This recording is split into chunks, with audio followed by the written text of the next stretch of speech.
Numbers 19.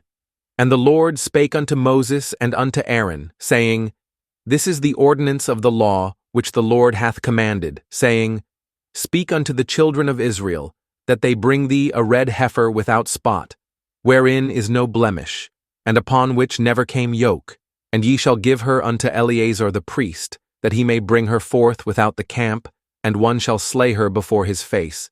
And Eleazar the priest shall take of her blood with his finger, and sprinkle of her blood directly before the tabernacle of the congregation 7 times. And one shall burn the heifer in his sight, her skin, and her flesh, and her blood, with her dung, shall he burn.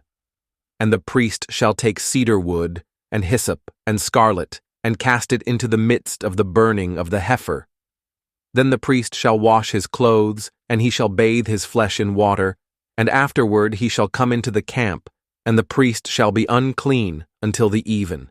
And he that burneth her shall wash his clothes in water, and bathe his flesh in water, and shall be unclean until the even. And a man that is clean shall gather up the ashes of the heifer, and lay them up without the camp in a clean place, and it shall be kept for the congregation of the children of Israel for a water of separation. It is a purification for sin. And he that gathereth the ashes of the heifer shall wash his clothes, and be unclean until the even. And it shall be unto the children of Israel, and unto the stranger that sojourneth among them, for a statute forever. He that toucheth the dead body of any man shall be unclean 7 days. He shall purify himself with it on the 3rd day, and on the 7th day he shall be clean. But if he purify not himself the 3rd day, then the 7th day he shall not be clean. Whosoever toucheth the dead body of any man that is dead, and purifieth not himself, defileth the tabernacle of the Lord, and that soul shall be cut off from Israel.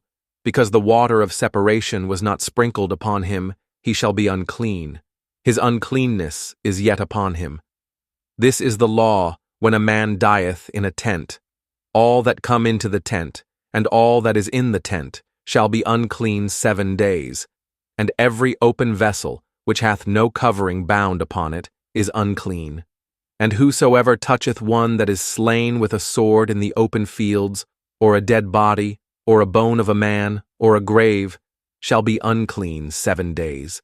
And for an unclean person they shall take of the ashes of the burnt heifer of purification for sin, and running water shall be put thereto in a vessel.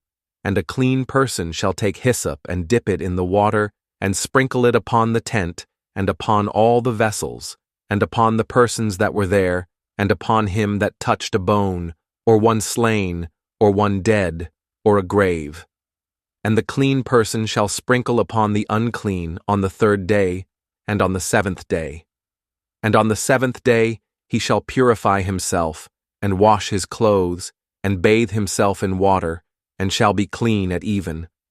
But the man that shall be unclean, and shall not purify himself, that soul shall be cut off from among the congregation, because he hath defiled the sanctuary of the Lord. The water of separation hath not been sprinkled upon him. He is unclean. And it shall be a perpetual statute unto them, that he that sprinkleth the water of separation shall wash his clothes.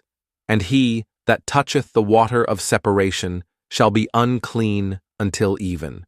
And whatsoever the unclean person toucheth shall be unclean, and the soul that toucheth it shall be unclean until even.